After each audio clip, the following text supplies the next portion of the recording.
নারায়ণগঞ্জের রূপগঞ্জ উপজেলার তারাবো পৌরসভার বড়াবো এলাকার এসডিকে প্রিন্টিং অ্যান্ড প্যাকেজিং কারখানায় সংঘটিত ডাকাতির ঘটনায় 2 ডাকাত সদস্যকে গ্রেপ্তার করেছে রূপগঞ্জ থানা পুলিশ। এ সময় লুণ্ঠিত মালামালের একটি অংশ উদ্ধার করা হয়েছে। রোববার রাতে চট্টগ্রামের আকবর শাহ ও পাহাড়তলী এলাকায় বিশেষ অভিযান চালিয়ে তাদের গ্রেপ্তার করা হয়। পুলিশের দাবি, অভিযানে ডাকাতি হওয়া 2টি কম্প্রেসার ও 2টি মোটর উদ্ধার করা হয়েছে। গ্রেপ্তারকৃতরা হলেন চট্টগ্রামের আকবর শাহ থানার নিউ শহীদ লাইন এলাকার শামসুল আলমের ছেলে মোহাম্মদ মুরাদ হোসেন এবং গোয়ালমারী থানার সর্বাতলী এলাকার নাসিরউদ্দিনের ছেলে রাসেল মিয়া। পুলিশ জানায়, ডাকাতির ঘটনার তদন্তের অংশ হিসেবে তথ্য প্রযুক্তির সহায়তায় অভিযান পরিচালনা করে তাদের আটক করা হয়। এই ঘটনায় জড়িত অন্যান্যদের শনাক্ত ও গ্রেপ্তার অভিযান অব্যাহত রয়েছে। পরে গ্রেপ্তারকৃত 2 আসামিকে 7 দিনের রিমান্ড আবেদন সহ নারায়ণগঞ্জ আদালতে পাঠানো হয়েছে। পুলিশ আশা করছে তাদের জিজ্ঞাসাবাদে ডাকাতি চক্রের অন্যান্য সদস্যদের বিষয়ে গুরুত্বপূর্ণ তথ্য পাওয়া যাবে।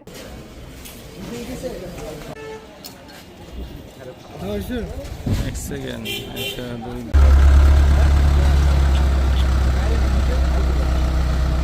আপনারা জানেন, গত 12/6/2026 তারিখ আমাদের রূপগঞ্জ থানাধীন বড় বাস স্ট্যান্ড পার্শ্ববর্তী SDK printing press and packaging কোম্পানির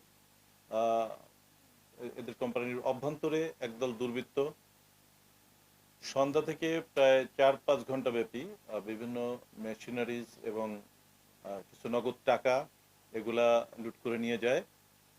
আর ওইখানে এ সময় প্যাকেজিং ফ্যাক্টরির ভিতরে কিছু কর্মী ছিল, তাদেরকে জিম্মি করে ফেলে এবং প্যাকেজিং কোম্পানির 3 জন নাইট গার্ড এবং গার্ড ছিল যারা, তাদেরকেও জিম্মি করে ফেলে।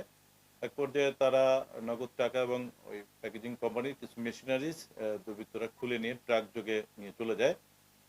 আমরা ঘটনার সংবাদ পেয়ে তাৎক্ষণিক ঘটনাস্থল পরিদর্শন করি এবং এই ঘটনায় একটি নিয়মিত মামলা রুজু করি।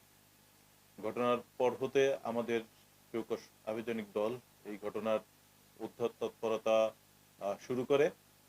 এই 8 দিন পরে এসে আমরা এই ঘটনায় লুণ্ঠিত মালামালের এক অংশ, এটা আমাদের চট্টগ্রাম মহানগরী এলাকার পাহাড়তলী এবং আকবরশাহ থানা এলাকা হতে আমরা 2 জন ডাকাতকে গ্রেপ্তার করি এবং এই ডাকাতির ঘটনায় লুণ্ঠিত দুটি বড় কম্প্রেসার মেশিন সহ আরো 2টি মোটর আমরা তাদের কাছ থেকে উদ্ধার করি এবং ইতিমধ্যে মামলাটির ঘটনায় যারা জড়িত তাদের এই গ্যাংয়ের বেশিরভাগ সদস্যকে আমরা শনাক্ত করেছি।